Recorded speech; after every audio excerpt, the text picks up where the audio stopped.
আসসালামু আলাইকুম। প্রিয় দর্শক, আজকে ঢাকায় জামায়াতে ইসলামীর একটা সমাবেশ হয়েছে এবং সেই সমাবেশটা বেশ বড়সড়ই করা তারা চেষ্টা করেছেন এবং সমাবেশে তারা করেছেন জুলাই শহীদ পরিবার ও জুলাই যোদ্ধাদের নিয়ে।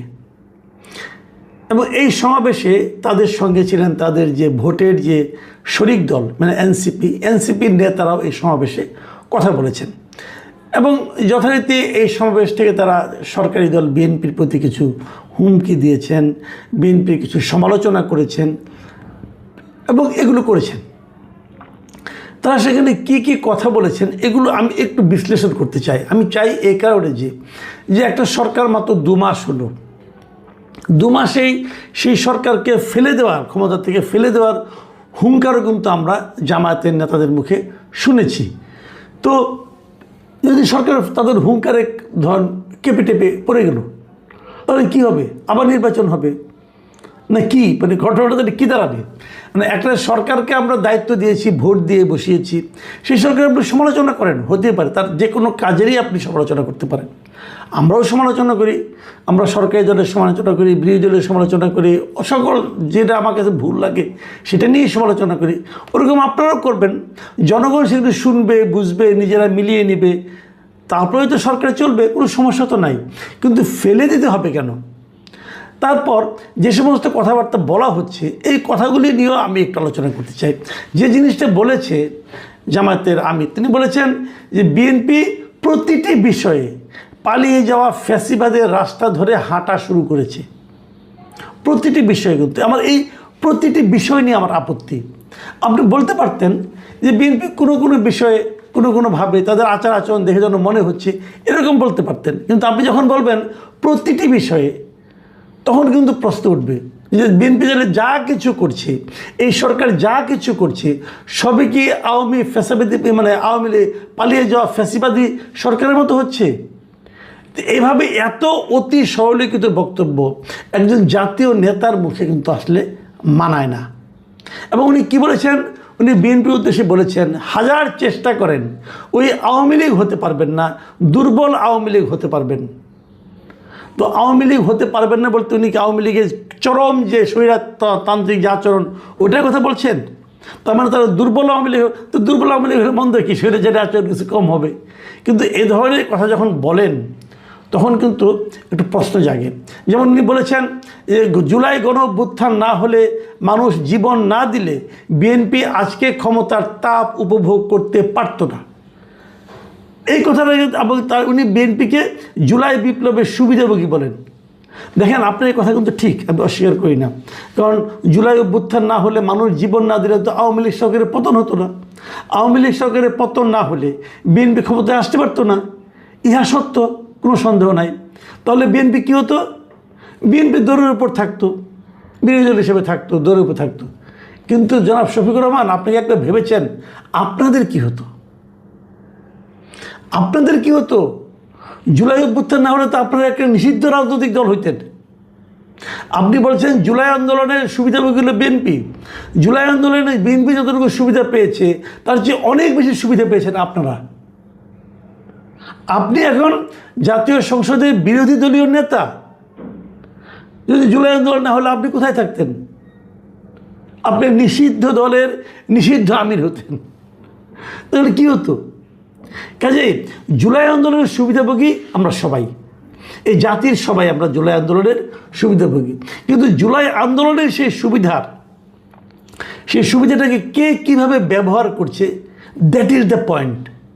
আপনারা কীভাবে ব্যবহার করছেন, এনসিপি কীভাবে ব্যবহার করছে, এগুলো হলো আলোচনার বিষয়। এবং বিএনপি কীভাবে ব্যবহার করছে এটাও আলোচনার বিষয়। এবং এই আলোচনাগুলি কিন্তু মানুষ করছে। আপনার টেনশন নেওয়ার কোনো কারণ নাই রে ভাই। সাধারণ মানুষ অলরেডি আলোচনা শুরু করেছে। কারা এই দায়িত্ব নেওয়ার পর, ক্ষমতায় আসার পর কারা কি কথা বলছেন, কারা কি আচরণ করছেন, কারা কীভাবে অন্য দলকে মূল্যায়ন করছেন, এই সবই কিন্তু আলোচনার বিষয় হিসেবে মানুষের মনে দেখা দিয়েছে। কাজেই এটাকে একেবারে যে আপনি মানে মানে আপনার ওরাই সব সুবিধা নিয়েছে, আপনারা কিছুই নেননি, কিছুই পাননি, এভাবে মনে করার কোনো কারণ নাই। তবে আমার কাছে ইন্টারেস্টিং মনে হয়েছে নাহিদ ইসলামের বক্তব্য। ওই একই অনুষ্ঠানে নাহিদ ইসলাম বক্তব্য দিয়েছেন এবং নাহিদ ইসলাম কী বলেছেন, নাহিদ ইসলামের যে কথাগুলি বলেছেন সেগুলোর মধ্যে আমি কয়েকটা পয়েন্ট আমি আপনাদেরকে দিতে চাই। যেমন ওনারা কি বলেছেন, ওনাদের দাবি হলো গিয়ে যে বলেছেন যে গণভোটের গণরায় বাস্তবায়ন করে জুলাই গণ অভ্যুত্থানকে প্রকৃত সম্মান দিতে হবে, জুলাই শহীদ পরিবারকে প্রকৃত সম্মান দিতে হবে, আহত যোদ্ধাদের প্রকৃত সম্মান দিতে হবে এবং এই জন্যই তারা রাজপথেও আছে, সংসদেও আছে। খুব ভালো, আমার কাছে ভালো লাগছে। কিন্তু জুলাই পরিবারকে প্রকৃত সম্মান, আহত যোদ্ধাদের প্রকৃত সম্মান, আপনি যখন ক্ষমতায় ছিলেন, যখন অন্তর্বর্তীকালীন সরকার ছিল, যে সরকারের সব কিছুকে আপনারা সাপোর্ট দিচ্ছেন, সেই সরকার কতটুকু করেছে অথবা কতটুকু করার চেষ্টা করেছে? ছিলেন তো আপনি দায়িত্ব, আপনি উপদেষ্টা ছিলেন না? ছিলেন। আপনার সহকর্মী সজীব ভুঁইয়া প্রায় শেষ দিন পর্যন্তই ছিলেন বলা যায়, তফসিল ঘোষণার পরে উনি পদত্যাগ করেছেন। ছিলেন তো? আপনি কি করেছেন জুলাই যোদ্ধাদের জন্য, জুলাই আহতদের জন্য? কি করেছেন আপনারা? আপনাদের বিরুদ্ধে তো ওরাই মিছিল করেছে। তো এখন হঠাৎ করে তাদের জন্য আপনাদের প্রাণ কেঁদে উঠছে। প্রাণ কেঁদে খারাপ না, কিন্তু আমি অবশ্যই মনে করি এই জুলাই যোদ্ধা যারা আছে তাদের সর্বোচ্চ চিকিৎসা সেবা দেওয়া উচিত। এবং এদের অনেকে এমনও আহত আছেন যাদের নাকি এই আহত অবস্থা আরও অনেক দিন বয়ে বেড়াতে হবে। ততদিন পর্যন্ত তারা যতদিন বেঁচে থাকবেন ততদিন পর্যন্ত তাদের সর্বোচ্চ চিকিৎসা সেবা নিশ্চিত করা উচিত।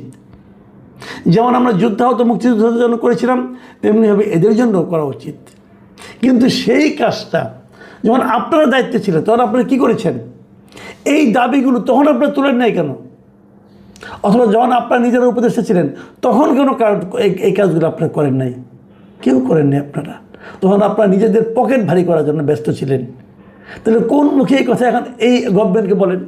এই গভর্নমেন্টের করা উচিত, আপনি না বললেও করা উচিত। কিন্তু যদি তারা না করেন তাহলে অবশ্যই বলবেন। নাহিদ ইসলাম আরেকটা গুরুত্বপূর্ণ কথা বলছেন।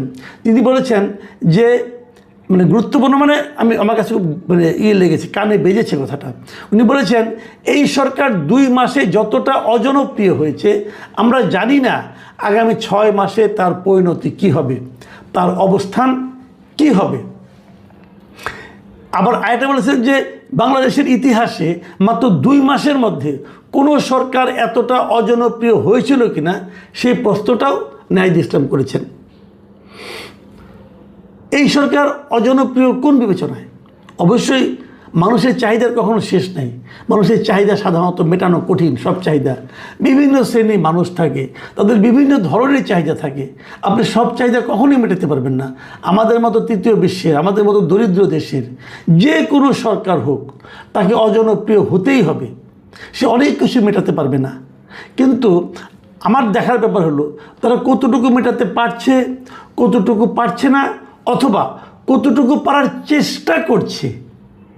কারণ 2 মাসের মধ্যে সব সমস্যা তো মিটবে না। তারা তো এসেছে 5 বছরের জন্য, 60 মাসের জন্য। তোমার তো 2 মাস গেল, তো 58 মাস আছে রে ভাই। এখনই অজনপ্রিয়তার মাপকাঠি মাপাটা এত সহজ না। 2 মাসের মধ্যে তারা অজনপ্রিয় হয়েছে কোনো সন্দেহ নাই। আপনি বলেন যে ইতিহাসে কোনো ছিল না, আর ভাই অন্তর্বর্তীকালীন সরকারও তো 10 দিনের মধ্যে অজনপ্রিয় হয়ে যাচ্ছিল।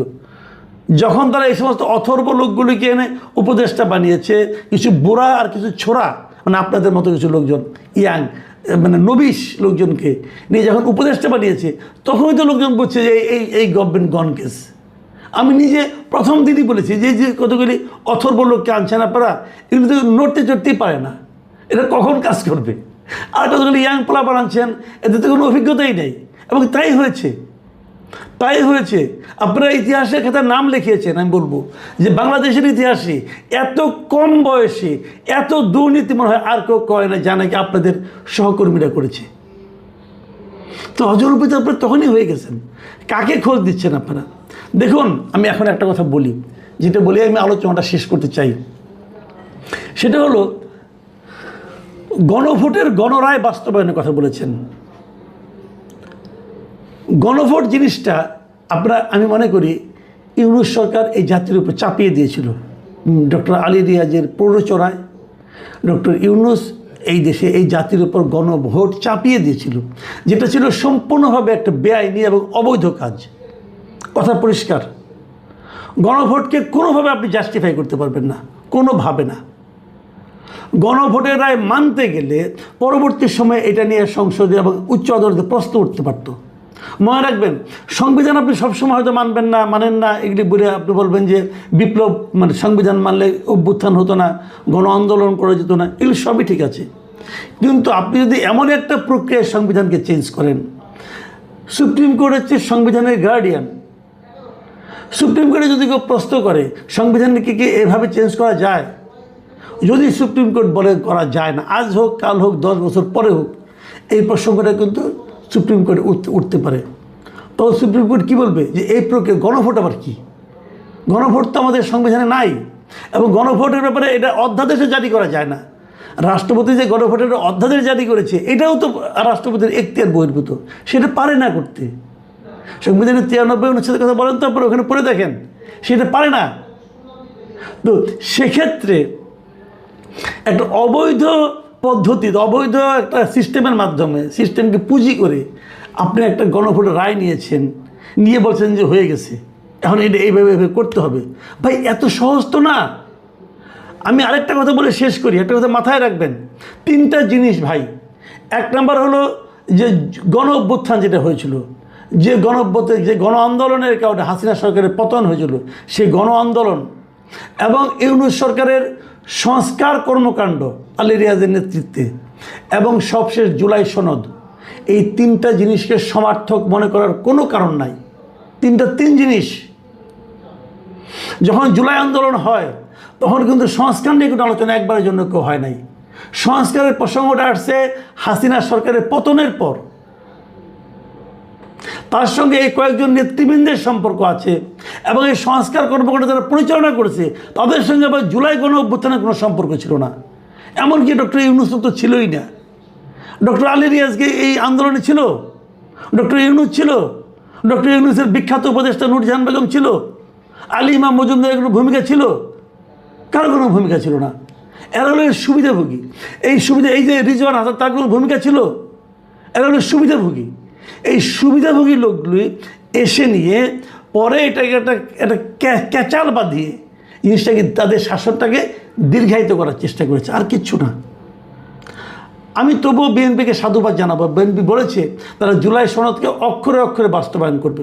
এখন জুলাই সনদ বলতে তারা যেটা বুঝে, হয়তো সেই জিনিসটা জুলাই সনদ বলতে এনসিপি বুঝে না, জামাত বুঝে না। তো আমরা দেখি বিএনপি কতটুকু বুঝে জুলাই সনদ, কতটুকু তারা অক্ষরে অক্ষরে বাস্তবায়ন করে, এটাও আমরা দেখতে চাই। যদি তারা না করে বাস্তবায়ন, আমরা তাদের বিরোধিতা করব যে আপনারা যতটুকু বলেছেন ততটুকু করেন। কিন্তু আমি মনে করি জুলাই সনদকে হুবহু বাস্তবায়ন করাটাও যে খুব বিশাল কিছু পরিবর্তন হয়ে যাবে, আমি কিন্তু তাও মনে করি না। দেখুন, আমি বলি আপনাদেরকে, সংবিধান সংস্কার না, শাসন ক্ষমতার যে শাসন প্রক্রিয়া, এটাকেও সংস্কার করলে কোনো কাজ হবে না। সংস্কার করতে হবে মানুষকে, মানুষের মানসিকতাকে। যতক্ষণ পর্যন্ত মানুষের মানসিকতা পরিবর্তন না হবে, যতক্ষণ পর্যন্ত রাজনৈতিক নেতৃবৃন্দের মানসিকতা পরিবর্তন না হবে, ততক্ষণ পর্যন্ত কোনো সংস্কারে কোনো কাজ হবে না। সেই মানসিকতাকে আমরা প্রত্যাশা করি বিএনপির মধ্যে পরিবর্তন হবে, কিন্তু হয়েছে কি এখন পর্যন্ত? আমি টের পাচ্ছি না। জামাতের নেতৃবৃন্দের মধ্যে হয়েছে, আমি সেটাও টের পাচ্ছি না। আর এনসিপি নেতৃবৃন্দের মধ্যে আমার তাও মনে হয় না। যে কাজটা এখন এনসিপি এবং জামাত করছে সেটা হলো একটা ধোয়া তুলে সংস্কার বলে তারা বিএনপিকে অজনপ্রিয় করার চেষ্টা করছে। এটা তারা করতে পারে, তাদের রাজনৈতিক অধিকার আছে, কিন্তু আমরা কিন্তু সেটা বুঝতে চাই যে আপনারা যে সংস্কারের কথা বলছেন সেটা হলেই কি দেশ চেঞ্জ হয়ে যেত অথবা চেঞ্জ হয়ে যাবে? কিছুই হবে না। আপনার একটা নির্বাচিত সরকারের উপর আপনার একটা অনির্বাচিত কতগুলি ভাড়াটে বুদ্ধিজীবী এবং কতগুলি মতলববাজ লোকের তৈরি করা একটা সনদ চাপিয়ে দিতে পারেন না। প্রিয় দর্শক, এটা নিয়ে আমি মনে করি আরও বিস্তারিত আলোচনা হওয়া দরকার আছে। আমরা এর পরে আবারও কথা বলবো ইনশাল্লাহ। এখন এ পর্যন্তই। আল্লাহ হাফেজ।